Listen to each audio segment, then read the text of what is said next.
Welcome. Your journey begins now. All systems operational.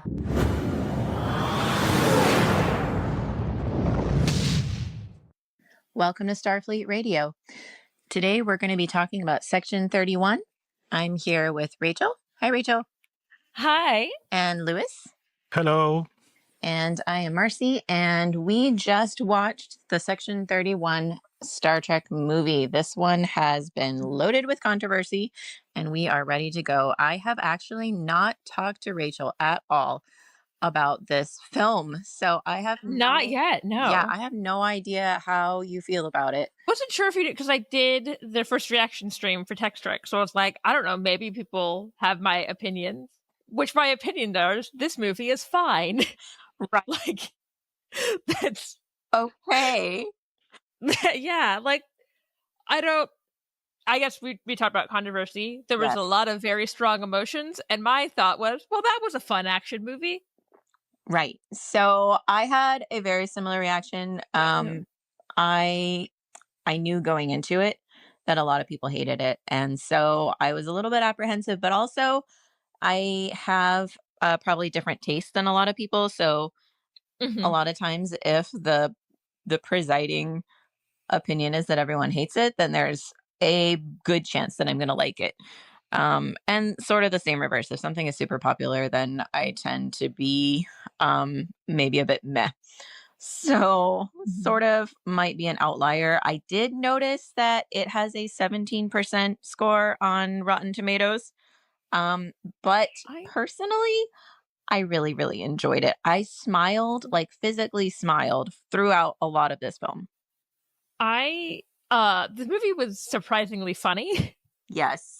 Lewis, did you what were your thoughts? Now, I also believe it was a fun and adventure, but maybe the problem is that that's all. Probably people were waiting for more. It's just an adventure. Yeah, I found it interesting because I feel like they were pretty accurate in the tone of this movie from the trailers. That I was like, the trailer said, would you like a fun action movie with Michelle Yeoh? Here's a fun action movie with Michelle Yeoh. And I was like, great. Right. With some light Star Trek theming. And I feel like that was maybe the biggest complaint I saw was that it did not feel like a Star Trek film. And that is accurate. If that was why you didn't like this, I could definitely see that. Yeah, I definitely get that. Yeah. Not to get too much into other people, some of the reviews were so insanely negative that I was like, this feels clickbaity. A bit much. Yeah. I because I know I tweeted this. I managed because I was visiting in LA the week before this came out, and so was able to watch a friend's screener a week before it came out, and so I enjoyed it. And I was like, that was fun. And then like a week later, seeing the reviews, I was like, did I watch the same movie as everyone else? Why are you so mad? Right. So I think that that lack of Star Trek feeling was glaring, but I'm not sure that everything that is in the Star Trek franchise needs to feel the same. And they don't always need to be in uniforms. They don't always have to teach us a good moral life lesson. Sometimes we could just have fun. And the comedy was a little dark. And sometimes I felt bad for laughing, but I think you were supposed to. I think it was supposed to be sort of an uncomfortable Twitter sometimes. Yeah. What's funny is, as I was saying, because occasionally Star Trek can be a little goofy, and you're laughing at it maybe more than with it. Not like, where it's just, I was like, I feel like I'm laughing when they're telling jokes, which is a good sign. Right. It reminded me a lot of the sort of dark, ironic humor in K-dramas like Squid Game, where it's there's humor in the irony, but it's not like outright funny. There were a couple, and it's funny because if anything, I could have had this movie be longer or a TV show, like it originally was. Right. Because a lot of the characters I thought were like really fun, and I was like, I could have used more of that, like more of them.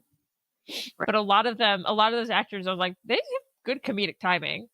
Yeah. Lewis, you had a thought about Lieutenant Garrett that you were mentioning in the chat earlier. Yeah. I think maybe it's that is the problem with Section 31 is you have Garrett, and this adventure is in the so-called Lost Era, is the time after the Undiscovered Country and before the Next Generation. And I think a lot of fans were expecting to know more about this Lost Era. And you have Garrett. We know she's going to be very important for the history of the Federation. And basically, we got nothing from her. I will say it does not give you anything about what's going on in the Star Trek universe during this time period. I was telling in chat that maybe this whole story was supposed to be the first episode of the Section 31 series. And now they have to do this movie and they have to change some things. Yeah. And maybe they had problems with the script, and we got this. If you look, there's also a ton of producers on this. So I'm also wondering, did every producer have a little bit of hand in the script, which is too many cooks in the kitchen? Because part of it, it does feel rushed, and I was like, this feels like we're trying to get all of this TV show we were planning for 10 episodes into one movie. Because there also are, it feels like different sections of the movie where I'm like, this probably was an hour. At some point, as opposed to 15 minutes. And I believe if this was the first episode of the series, Seb wouldn't die. Why having an interesting character like Seb? Just to kill it. Also with Mel, with the Delta. I feel like those deaths, I feel like if this was a TV show, it would have been Mel dies maybe first or second episode, Zeph dies a couple episodes later.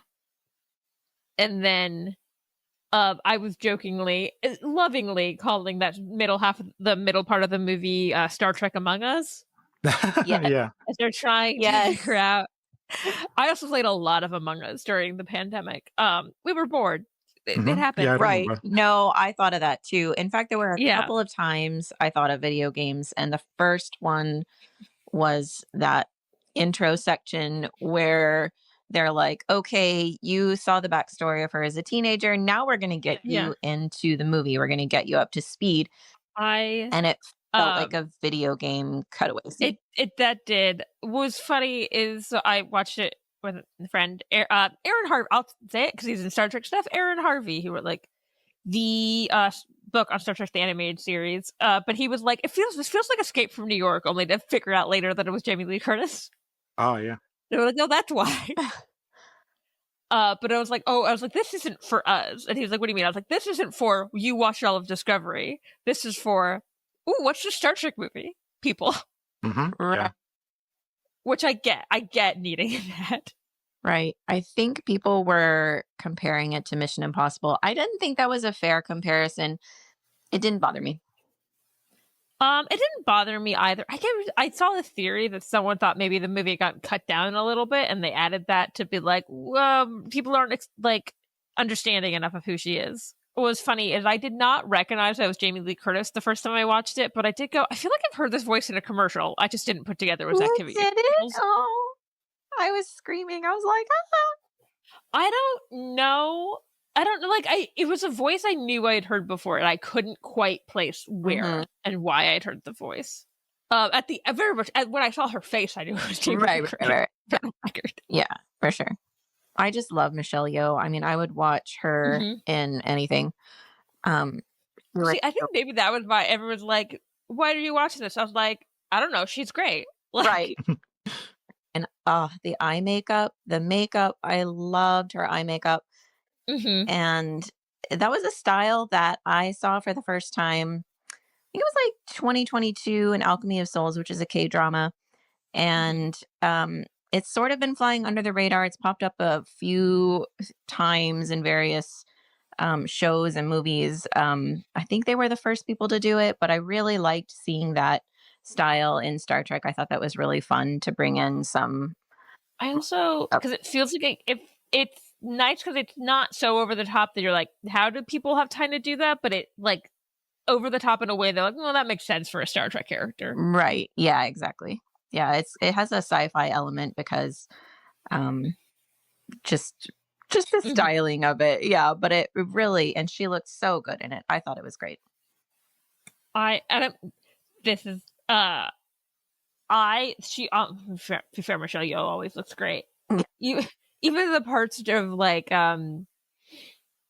Everything Everywhere All at Once where she's supposed to be like homely, and I'm like, Michelle Yeoh is still gorgeous. Like I don't I also really liked the styles of all the other characters. I've always had an affinity for Rachel Garrett, as far as I know, the only Rachel in Star Trek. But like her, I think you just kind of saw in 3 looks. I was like, I don't know what that red dress at the end was, but I kind of want it. During the scene the sequence that you were referring to as the Among Us moment. Yeah. I had so much fun trying to figure out who it was. Like I actually paused it and thought about it for a second and I made my guess to my husband. I was like, okay, I think, I think we were like, me and my friend were guessing. And maybe I really enjoy closed door mysteries or just mystery books. And part of the reason I enjoy them is like, I want to try and figure out who it is. Yeah. I thought it was fun. I thought there was a lot of fun moments. Because that was the part where I was like, I could have seen that being an entire episode of like, there's a traitor. And then if this was a TV show, you've been with them a little longer. So you could be like, yeah, who could it be? I think the only thing is at the end when they're like, it's Rachel Garrett. Me and my friend were like, no, it's not. Like, right. A wild choice to make. And maybe I'm also like heist movies. So it was fun being like, introduce everyone on the team. Yeah. Do we want to try and talk about each of the characters on the team? We could. So the team leader seems to be Alok. I thought he was I was like, I don't think I've ever seen that actor in anything. And I was like, he's really charismatic. Yeah. Oh, he had such good chemistry with all the whole cast. Mm-hmm. I thought it was cool for them to be like, he's an augment from the Eugenic Worlds, but not with Khan. Don't worry about that. Like, I was like, oh, thank God. They remembered there were other augments around that time. But a friend pointed out, and that it's like, obviously augments in Section 31 have like a long history. Like when they're introduced, they're trying to recruit Bashir. But it definitely seems like, I wonder if like augments, because they're like have to live on the outskirts of society in the Federation, they're like susceptible to being picked up by Section 31. Absolutely. Oh, maybe so. Yeah, not quite accepted. Mm-hmm. Especially, it feels bad for like a character like this, where it was like, I don't think he had a choice about becoming an augment. It sounds like. Mm-hmm. What did you guys think of him? I think the leader should have been Garrett. But I'm repeating myself a little, but maybe people were expecting that. I think Alok is a great character to develop, but we are going back to the problem that this is a one-time movie and not a series. Yeah. So it's a lot of missed opportunity. I think it's funny because my reaction to my problems with it are just I want more of it, not less of it. Yeah, absolutely. Yeah. Because I was like, I went and like when I finished it, I was like, oh, I hope this is a series of movies because I want to see more of these people. Right. I kind of felt that way too about the next character we can talk about, Quasi. Played by Sam Richardson, who I was familiar with because he was in Ted Lasso, and really, I think he's always great, but I found him so funny. Yes, they could have. That was another one. With the shape shifting, they could have done a whole episode on him and just having fun with that. Especially this is the last scene, but when he like comes in as Alok and he's like awkward, you're like, what's going on? Oh, it's Quasi. Yes.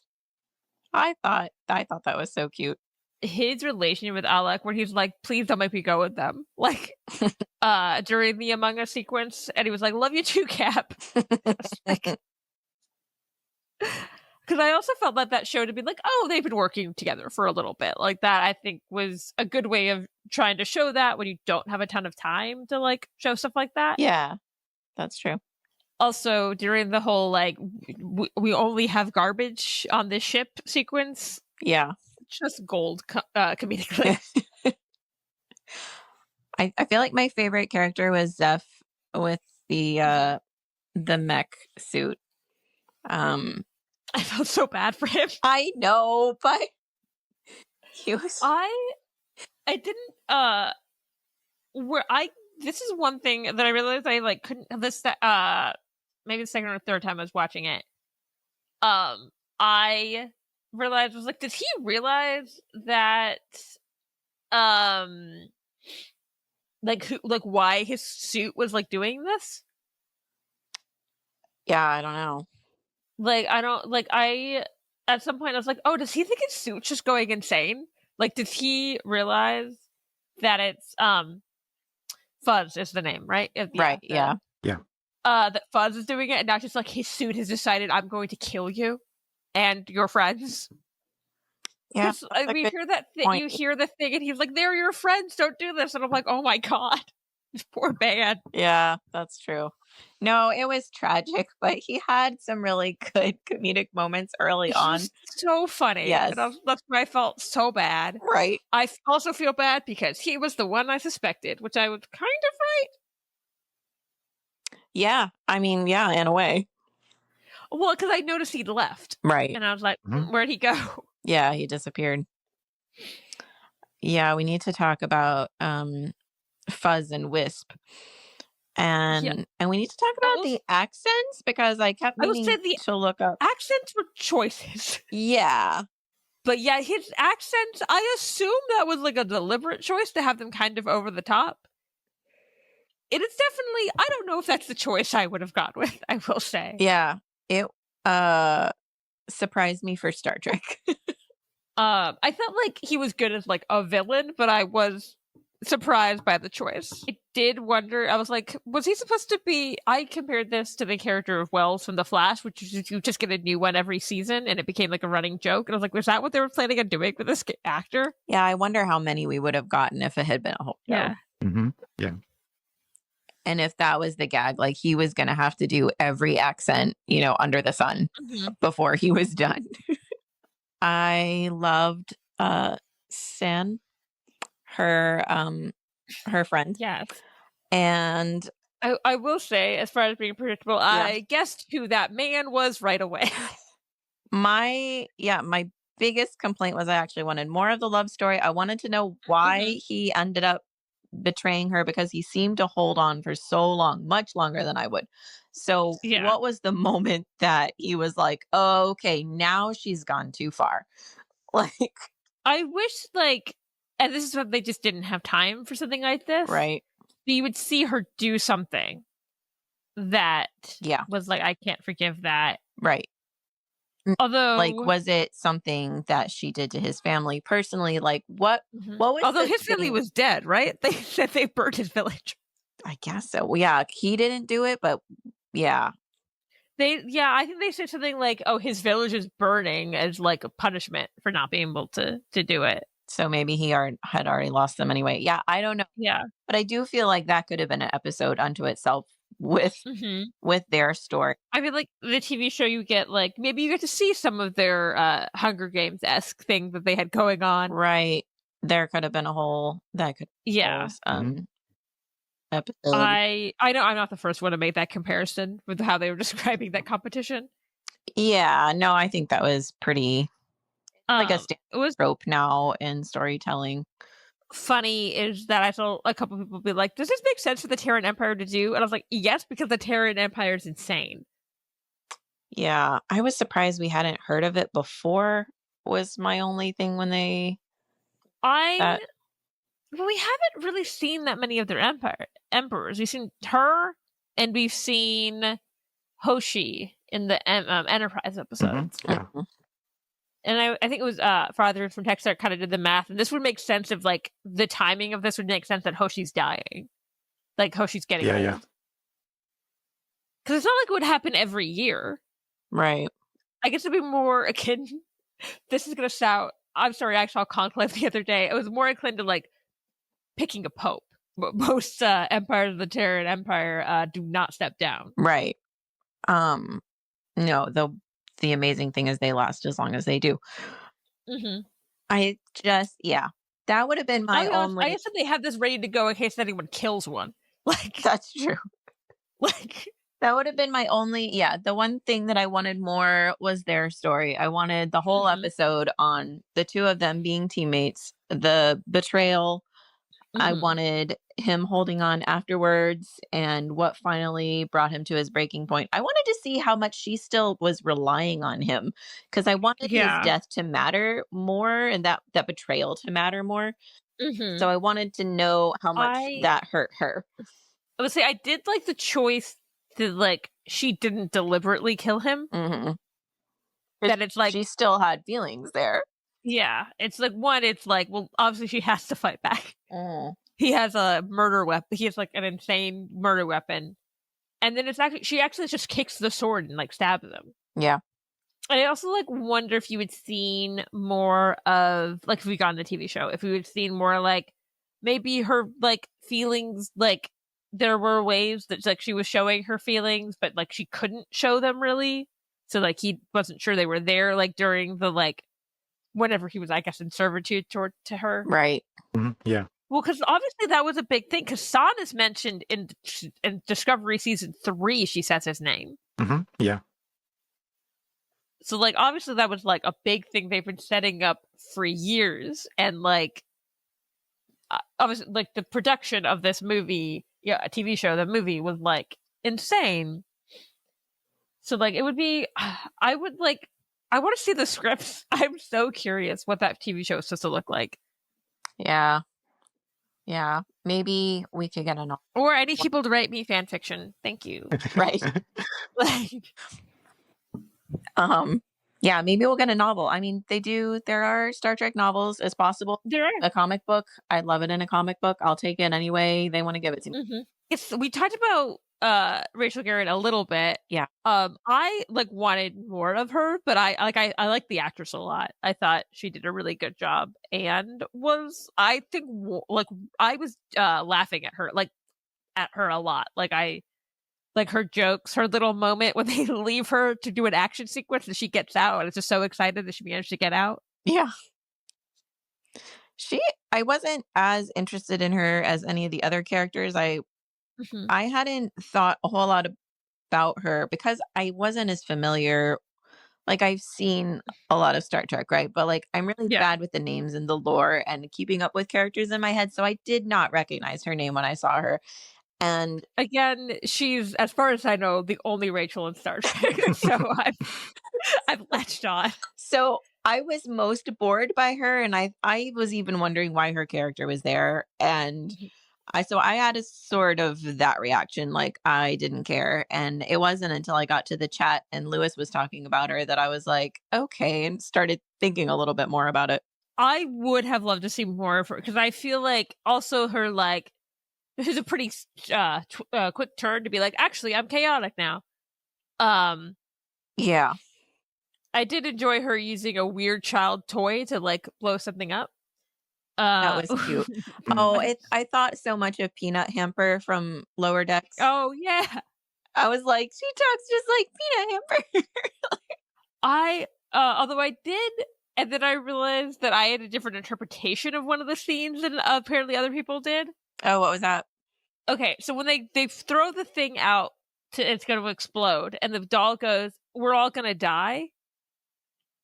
I thought that Fuzz was already in there. Fuzz was saying that.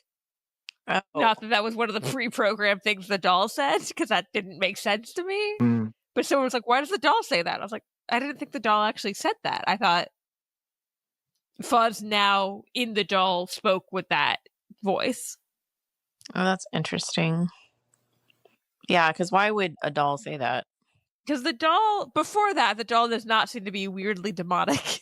Right. Like, it has a weird voice, but it's still saying doll things. Right. Yeah, that's a good point. Maybe I interpreted the scene differently than everybody else, so I'm not sure. There was a cool Control. It's played by Jamie Lee Curtis. Yes. Yes. I was very excited about. It's funny. I was putting the Jamie Lee Curtis of it all in the same boat of like, I still can't believe Holly Hunter and Paul Giamatti are going to be in Star Trek. And it just feels, I was just like, to be fair, like Michelle Yeoh either. It's like all these like Oscar-nominated actors. Like, yeah. I was like, in our silly sci-fi franchise, right? Although I guess Michelle Yeoh and Jamie Lee Curtis, I think are friends because they're both in everything. Oh my god, what is the name of that movie? Everything, Everywhere, All at Once. Yes, it's an amazing movie. It's a very long title, right? I guess we haven't talked about. We got very little of Melee. She seemed cool before her untimely demise. I would say I liked how angry she looked during her death sequence. I was like, yeah, be mad that you died. I did want to note the music. At the end, we did get some Star Trek themes and sort of some goosebump music at the end for me.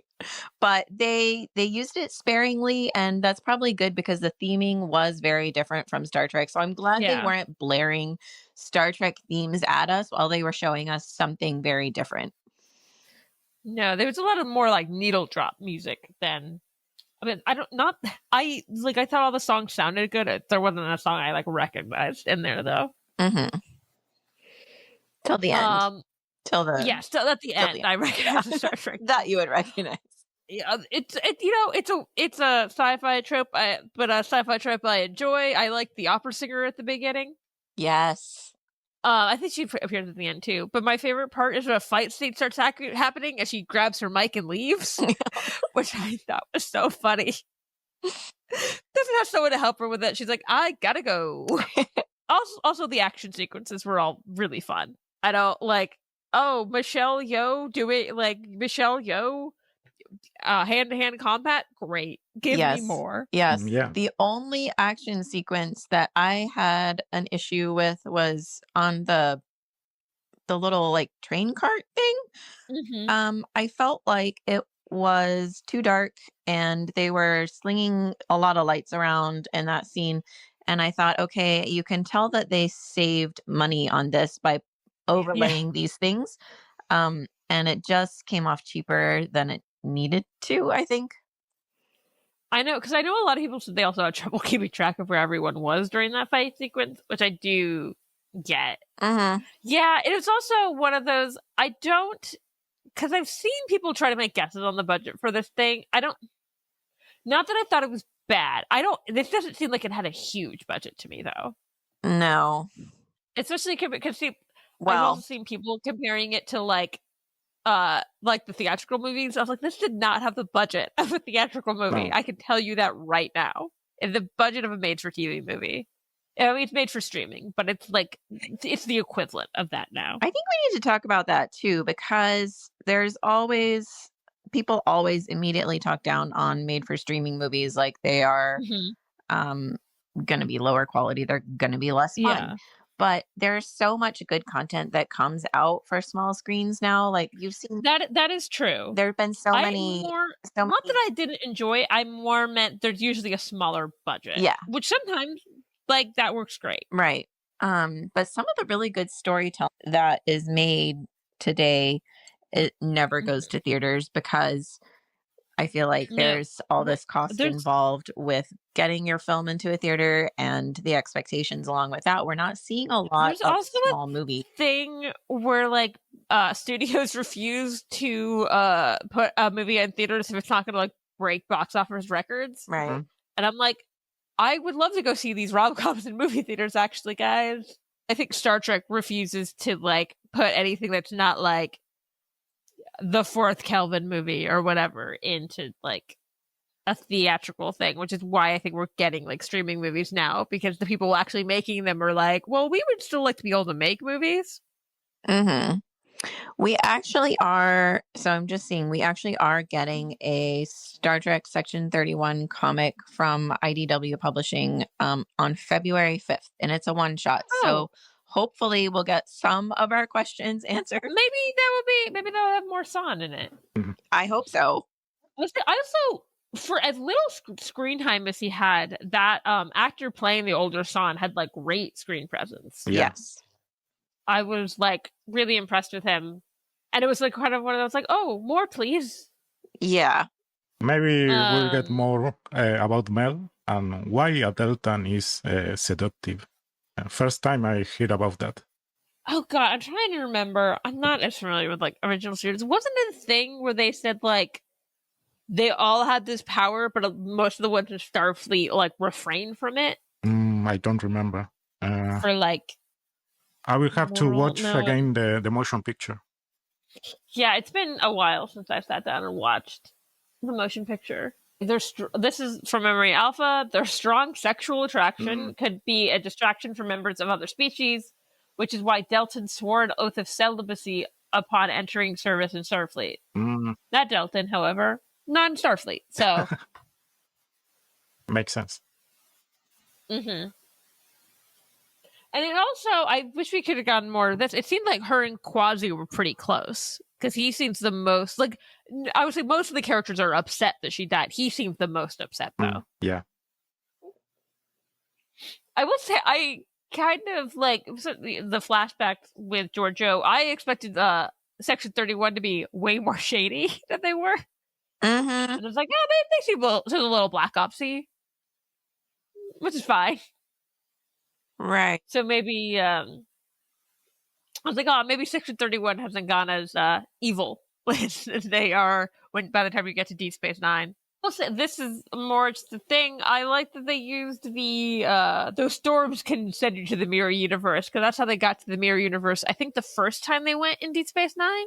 So it was nice to see them bring that back as like a thing you can do. That's a good point. And I did like, it was actually like pretty good like world building of like, and we used our the God's End to be like we destroyed that particular opening, which is why it's not like hasn't come up since this.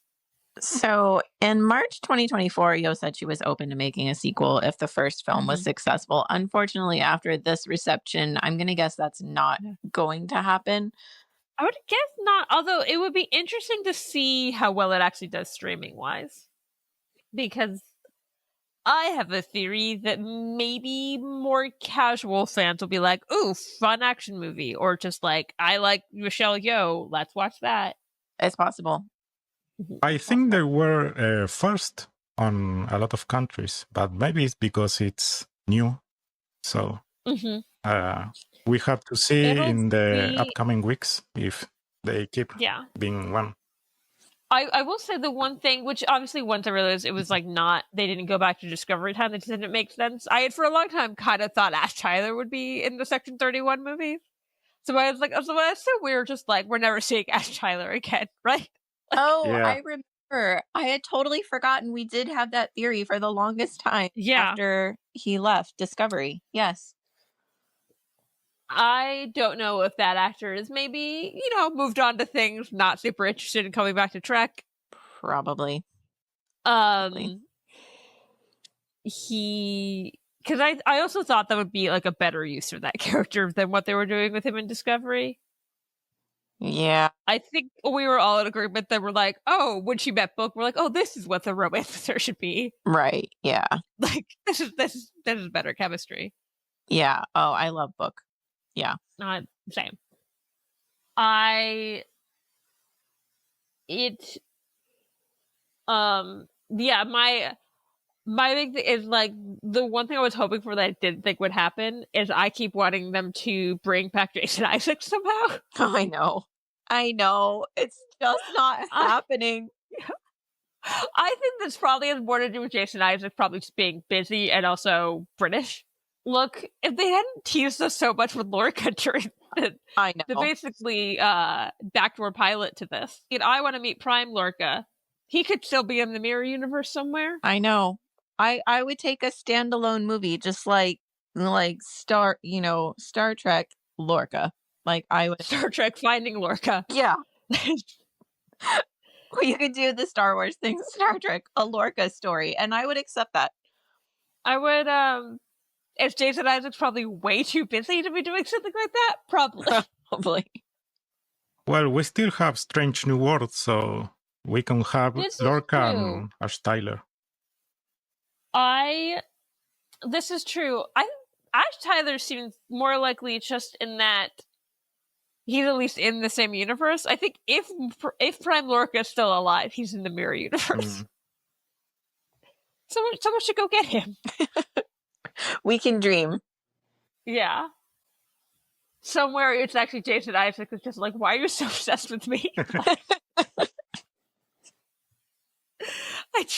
I was like, what's he working on? Apparently, I forgot he's in the 3rd season of The White Lotus. Yeah.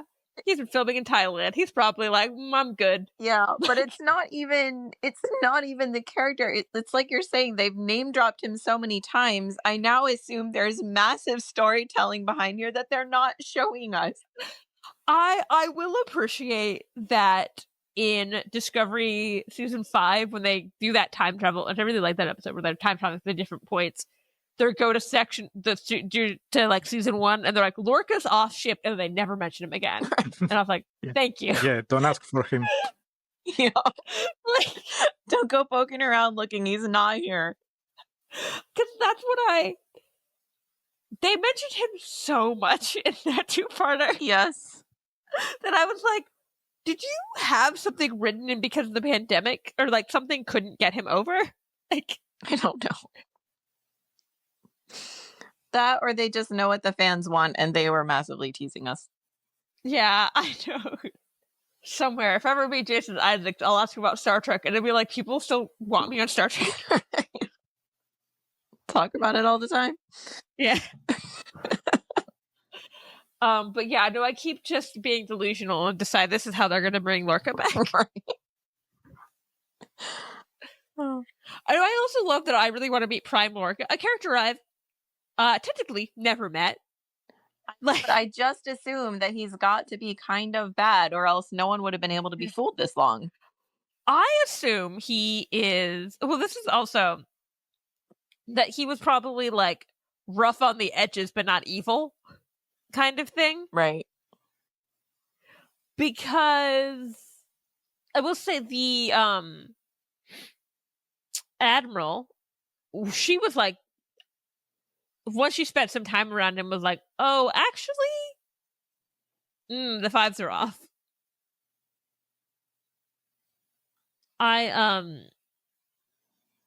This is also at the time when that season aired, like 3 different TV show and or movie I had bad guy replaced good guy and took over his life as like their plot twist, and I was like, why does this keep happening? Like, I won't say the other 2 in case people haven't watched the other 2 that happened on. A spoiler. Yeah, because it is like the main plot twist for that movie / first season of that TV show. But I was like, why does this keep happening? Well, we better wrap it up so this doesn't get too long. Yeah. But Lewis, do you have any last thoughts about Section 31? Do we want to rate it? Do we want to rate it like out of 5, out of 10?